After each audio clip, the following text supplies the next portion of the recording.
ये ऐसे नहीं होता मित्रों। मैं शासन में बैठा हूं, मुझे मालूम है इस प्रकार से रुपया इतनी तेजी से गिर नहीं सकता। अरे ये नेपाल का रुपया नहीं गिरता है, बांग्लादेश की करेंसी नहीं गिरती है, पाकिस्तान की करेंसी नहीं गिरती, श्रीलंका की करेंसी नहीं गिरती। क्या कारण है हिंदुस्तान का रुपया पतला होता जा रहा है? दोस्तों नमस्कार। आज हम बात करेंगे भारत की करेंसी, भारत के गिरते रुपए के बारे में कि भारत का रुपया जो अपने ऐतिहासिक निचले स्तर पर पहुंच चुका है और आज 91 रुपये को भारत का रुपया डॉलर के सामने अपना लोएस्ट लेवल देखा। 91 रुपये 10 पैसे को भी आज डॉलर के समान रुपया अपने निचले स्तर को पार कर गया। क्यों गिर रहा है भारत का रुपया? इसके 3-4 प्रमुख कारण हैं। सबसे प्रमुख कारण जो हमारा व्यापार घाटा जो इतना रिकॉर्ड लेवल तक पहुंचा है, जो बढ़ गया है। दूसरा कारण जो हमारे फॉरेन पोर्टफोलियो इन्वेस्टमेंट, लगातार इक्विटी मार्केट से जो निकासी हो रही, आउटफ्लो हो रहा है। और तीसरा कारण जो भारत और अमेरिका के बीच ट्रेड डील नहीं हो पा रही है। 2014 से पहले दोस्तों जब भारत की करेंसी गिरती थी, तब गिरती हुई करेंसी के साथ देश की गिरती हुई अर्थव्यवस्था को जोड़ दिया जाता था कि करेंसी गिर रही है तो देश की साख गिर रही है, सरकार की साख गिर रही है। लेकिन आज जब करेंसी गिर रही है तो इसको देश के लिए बेहतरीन बताया जा रहा है, इसको देश के लिए वरदान बताया जा रहा है। तो 11 साल में ऐसा क्या हुआ, ऐसा क्या टर्न अराउंड हुआ जो 11 साल पहले जब करेंसी गिर रही थी तो वो खराब थी और अब करेंसी गिर रही है तो वो सही हो गई। तो इसको आज हम डिकोड करेंगे। क्या कारण रहे हैं रुपए के गिरने के, किस तरह से भारत का व्यापार घाटा लगातार बढ़ते चला जा रहा है। अगर हम व्यापार घाटे की बात करें तो इस साल अप्रैल से लेकर नवंबर तक 8 महीनों में हमारा व्यापार घाटा 223 बिलियन डॉलर हो चुका है। जो पिछले साल के कंपैरिजन अगर हम बात करें तो ये लगभग 20 बिलियन डॉलर बढ़ा है।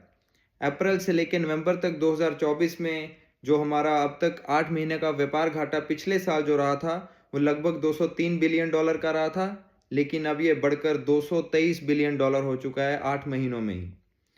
तो लगभग 20 बिलियन डॉलर का व्यापार घाटा इसमें बढ़ोतरी हो चुकी है।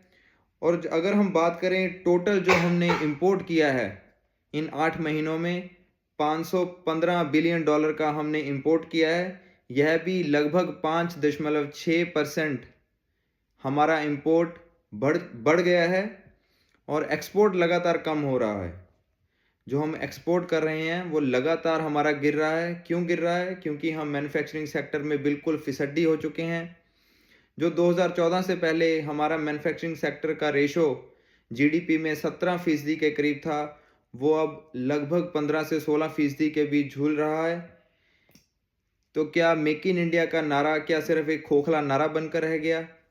उसको हम ज़मीनी स्तर पर नहीं उतार पाए, हम एक्सपोर्ट ओरिएंटेड कंट्री नहीं बन पाए, उस तरह से हम ग्रोथ नहीं कर पाए एक्सपोर्ट में। इसी वजह से हमारा इंपोर्ट लगातार बढ़ता जा रहा है और एक्सपोर्ट कम होता जा रहा है, जिसकी वजह से हमारे रुपए के ऊपर लगातार दबाव बढ़ रहा है, वो लगातार डेप्रिशिएट हो रहा है।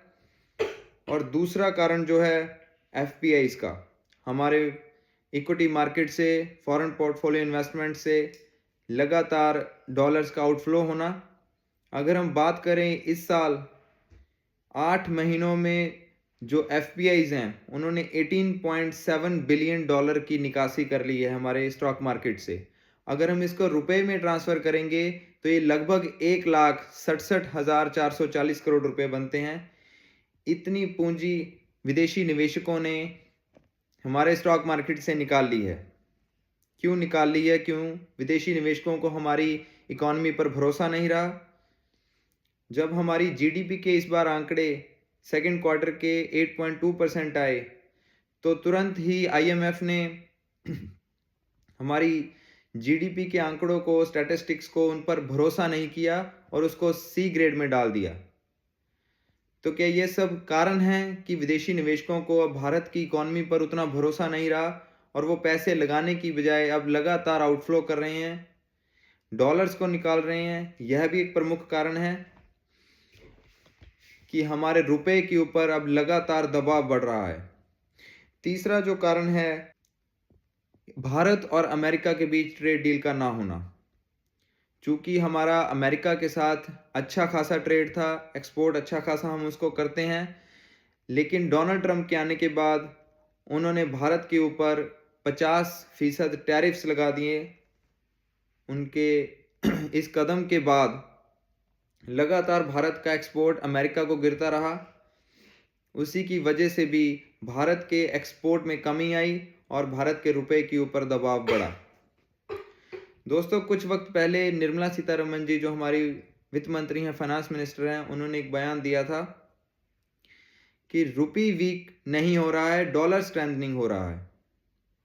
लेकिन इस वक्त तो यह बात भी लागू नहीं होती कि डॉलर स्ट्रेंथनिंग हो रहा है, क्योंकि इसी साल डॉलर इंडेक्स में, जो अन्य प्रमुख मुद्राओं के साथ डॉलर को मापने का एक पैमाना है, उसमें लगातार गिरावट आ रही है और 10 से 11% की गिरावट डॉलर इंडेक्स में आ रही है। और आज के समय की अगर बात करें तो डॉलर इंडेक्स 98 से भी नीचे जा चुका है।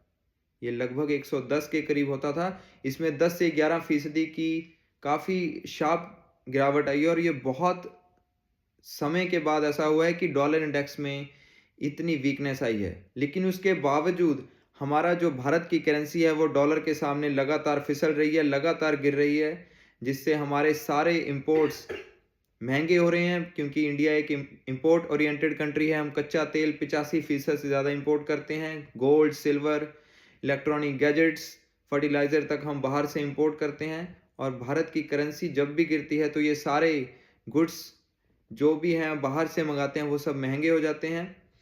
तो इससे हमारे देश में इन्फ्लेशन का भी एक बहुत बड़ा खतरा है, इन्फ्लेशन बढ़ने का। और सिर्फ डॉलर के सामने ही नहीं, भारतीय करेंसी अन्य प्रमुख मुद्राओं के सामने भी बुरी तरह से लड़खड़ाई है। अगर हम पाउंड की बात करें तो पाउंड के सामने भी भारतीय रुपया इस साल लगभग 20% के करीब टूटा है और ये अभी 121.6 पर ट्रेड कर रहा है। और यूरो के सामने भी भारतीय रुपया लगभग 13.5% के करीब टूटा और ये 106 रुपए के भी पार चला गया है। इसी प्रकार येन, जो जापानीज करेंसी है, उसके सामने भी भारतीय रुपया 8% और 58 रुपए 80 के स्तर को पार कर गया है। इस गिरते हुए गिरावट को बचाने के लिए आरबीआई क्या कोई स्टेप ले रहा है? जी नहीं। आरबीआई ने बिल्कुल साफ कह दिया है कि वो अब फॉरेक्स मार्केट में ज़्यादा इंटरफेयर नहीं करेगा, वो रुपये को अपना लेवल खुद बनाने देगा। तो ये सब चिंताओं के कारण भी लगता है कि क्या रुपया आने वाले दिनों में सेंचुरी की तरफ बढ़ेगा, 100 रुपीज़ को पार करेगा, यह भी देखना होगा।